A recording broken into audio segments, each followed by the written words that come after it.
जो ये घटना हुई है लड़की के बारे में, सेफ्टी को लेकर के महिलाओं को क्या करेंगे? मैं बड़े दुर्भाग्य के साथ ये कहना पड़ेगा कि जिस देश को हम भारत माता कहते हैं, एक स्त्री रूप में उसकी पूजा करते हैं और उस पर हम सम्मान करते हैं अपनी भारत माता के नाम से, उसी देश में महिलाओं के साथ इतना अत्याचार, इतनी महिलाओं की दुर्दशा, ऐसी ऐसी दुर्घटनाएं, शर्म आती है कहने के लिए कि ये जो हमारी महिलाएं हैं वो इस देश की निवासी हैं जिसका नाम भारत माता है। भारत माता का नाम बिल्कुल जो है इन्होंने मिट्टी में मिला दिया है।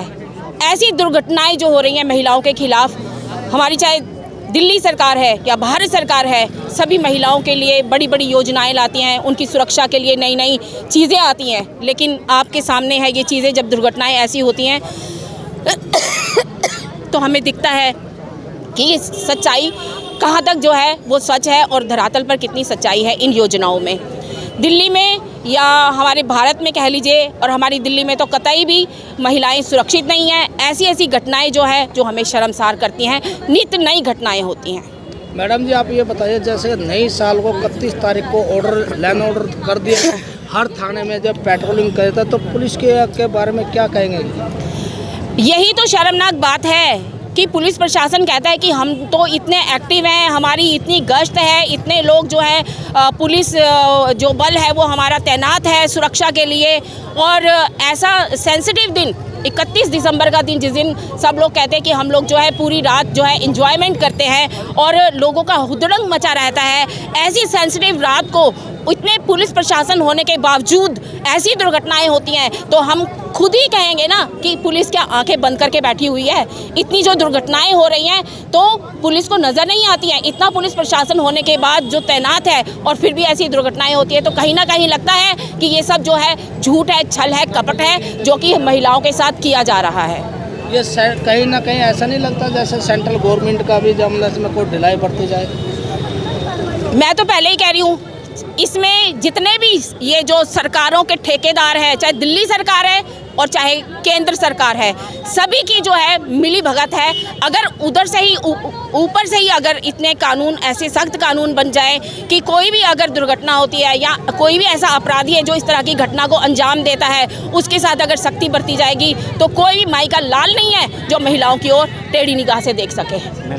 क्या सर एरिया के, तो इस महिलाओं को सुरक्षा को लेकर के क्या कहेंगे? जैसे कि सुल्तानपुर की वो देश की बेटी है। देखिए, सुल्तानपुरी की व्यवस्था की बात करें या दिल्ली की व्यवस्था की बात करें, क्योंकि दिल्ली एक राजधानी है और राजधानी में इस तरह की घटना घटती है तो समझिए कि कहीं ना कहीं बहुत बड़ा दुर्भाग्यपूर्ण है और बहुत ही शर्मनाक है।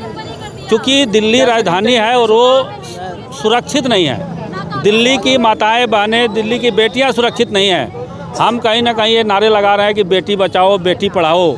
ना बेटी यहाँ पढ़ रही है और ना बेटी यहाँ बच रही है। आज जो उस लड़की के साथ जो घटना हुई, मैं मानता हूँ कि ये घटना इतना ही दर्दनाक हुआ और कहीं ना कहीं मैं मानता हूँ कि पुलिस की बहुत बड़ी बेपरवाही रही है कि 8 किलोमीटर तक लड़की के बॉडी को घसीटा गया। उसके बाद कहीं पुलिस की जिप्सी नज़र नहीं आई या बीट अफसर वहाँ घूम नहीं रहे थे, जबकि 1 जनवरी का दिन था। 31 दिसंबर को हाई अलर्ट किया गया था कि किसी प्रकार का नशे में होकर के रात में कोई नहीं घूमेगा। उसके बावजूद भी खुले में लोगों ने घूमा, फुल गुंडागर्दी की गई, लड़कियों के साथ पता नहीं उसके साथ रेप किया गया, उसके साथ कैसे कैसे घटनाएं की गई। ये पुलिस को क्या बेपरवाही नहीं है तो क्या है?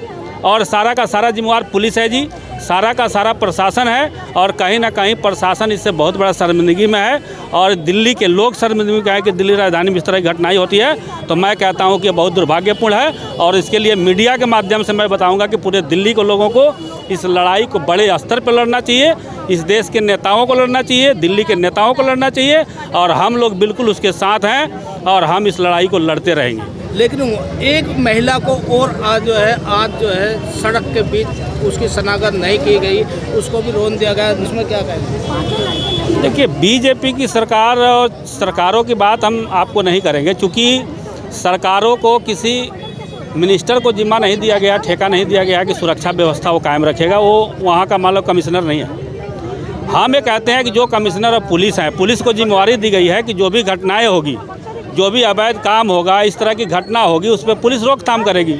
लेकिन पुलिस कहाँ सोती रहती है। आज मान लीजिए कि इस थाने के ऊपर हमें लगता है कि 500 पुलिस खड़ी है। किसके लिए खड़ी है? कि जो पब्लिक आए उसका विरोध करने के लिए उसको रोका जाए।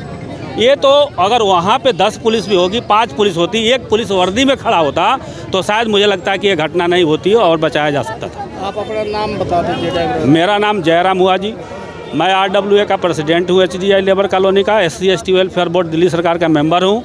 मेरी वाइफ अभी पार्षद रही है इस क्षेत्र से, तो हमें बड़ा दर्द है और इसलिए हम इसको यहाँ पे थाने पे आए हुए हैं कि उसके लिए जो इंसाफ हो सके वो कराया जाए। समझे, और कोई परिचय से बड़ा परिचय कोई नहीं हमारा, किसी का भी हो सकता।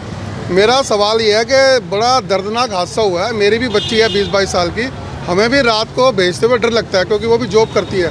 तो इतना दर्दनाक हादसा हम लोग जब सुबह हमने कल शाम को देखा तो बड़ी तकलीफ़ हुई। तो फिर मैंने भी सोचा कि यहाँ पे आके जाया जाए। तो सुबह टीवी पे देख रहे हैं, एक पार्टी LG साहब का रिज़ाइन मांग रही है, एक पार्टी दूसरी का मांग रही है। रिज़ाइन किसी ने करना नहीं है। तो इसमें जो पुलिस की लापरवाही दिख रही है तो दिख ही रही है, चलो कोई बात नहीं। लेकिन लड़की के परिवार में जब हमने देखा कि उनके 2 छोटे भाई बहन हैं, मदर उसकी सुना है कि बीमार रहती है, तो ये जो हमारी जो दिल्ली में जो 2 मेन पार्टियां हैं, ये लड़की के परिवार के आगे के भविष्य के लिए क्या कर रही है, मेरा सिर्फ एक यही सवाल है। क्योंकि दिल्ली में जो हमारे CM हैं केजरीवाल साहब, ये अपने इससे पल्ला नहीं झाड़ सकते कि जी पुलिस हमारे हाथ में नहीं है। तो क्योंकि जब आपको कल को वोट लेने आते तो आप ये थोड़ा कहते पुलिस हमारे हाथ में नहीं है। तो LG का काम अपनी जगह है, इनका काम अपनी जगह है। तो मेरा सबसे यही अनुरोध है इनसे, सभी लोगों से, कि हम जो ये कर रहे हैं, दबाव डाल रहे हैं सरकार के ऊपर, जरूर डालें, ये हमारा राइट बनता है। लेकिन हमें जो लड़की के परिवार के लिए भी कुछ करना चाहिए। तो उसके लिए मेरी CM साहब से हाथ जोड़ के अनुरोध है कि लड़की के जो भाई हैं, उसके छोटे छोटे बच्चे, लड़की तो वापस हम ला नहीं सकते, जो उसके छोटे छोटे बहन भाई हैं, जो उसकी मदर है जैसे बीमार रहती है, उनके आगे के फ्यूचर के लिए पढ़ाई का, खाने पीने का कोई ना कोई प्रबंध जरूर किया जाए। यही मेरी प्रार्थना है केजरीवाल जी से। और भी कोई करना चाहे तो करे। धन्यवाद। जय हिंद जी। समझे, और कोई परिचय से बड़ा परिचय कोई नहीं हमारा, किसी का भी हो सकता। मेरा सवाल ये है कि बड़ा दर्दनाक हादसा हुआ है। मेरी भी बच्ची है 20-22 साल की, हमें भी रात को भेजते हुए डर लगता है क्योंकि वो भी जॉब करती है। तो इतना दर्दनाक हादसा हम लोग जब सुबह हमने कल शाम को देखा तो बड़ी तकलीफ़ हुई। तो फिर मैंने भी सोचा कि यहाँ पे आके जाया जाए। तो सुबह टीवी पे देख रहे हैं, एक पार्टी LG साहब का रिज़ाइन मांग रही है, एक पार्टी दूसरी का मांग रही है। रिज़ाइन किसी ने करना नहीं है। तो इसमें जो पुलिस की लापरवाही दिख रही है तो दिख ही रही है, चलो कोई बात नहीं। लेकिन लड़की के परिवार में जब हमने देखा कि उनके 2 छोटे भाई बहन हैं, मदर उसकी सुना है कि बीमार रहती है, तो ये जो हमारी जो दिल्ली में जो 2 मेन पार्टियां हैं, ये लड़की के परिवार के आगे के भविष्य के लिए क्या कर रही है, मेरा सिर्फ एक यही सवाल है। क्योंकि दिल्ली में जो हमारे CM हैं केजरीवाल साहब, ये अपने इससे पल्ला नहीं झाड़ सकते कि जी पुलिस हमारे हाथ में नहीं है। तो क्योंकि जब आपको कल को वोट लेने आते तो आप ये थोड़ा कहते पुलिस हमारे हाथ में नहीं है। तो LG का काम अपनी जगह है, इनका काम अपनी जगह है। तो मेरा सबसे यही अनुरोध है इनसे, सभी लोगों से, कि हम जो ये कर रहे हैं, दबाव डाल रहे हैं सरकार के ऊपर, जरूर डालें, ये हमारा राइट बनता है। लेकिन हमें जो लड़की के परिवार के लिए भी कुछ करना चाहिए। तो उसके लिए मेरी CM साहब से हाथ जोड़ के अनुरोध है कि लड़की के जो भाई हैं, उसके छोटे छोटे बच्चे, लड़की तो वापस हम ला नहीं सकते, जो उसके छोटे छोटे बहन भाई हैं, जो उसकी मदर है जैसे बीमार रहती है, उनके आगे के फ्यूचर के लिए पढ़ाई का, खाने पीने का कोई ना कोई प्रबंध जरूर किया जाए। यही मेरी प्रार्थना है केजरीवाल जी से। और भी कोई करना चाहे तो करे। धन्यवाद। जय हिंद जी।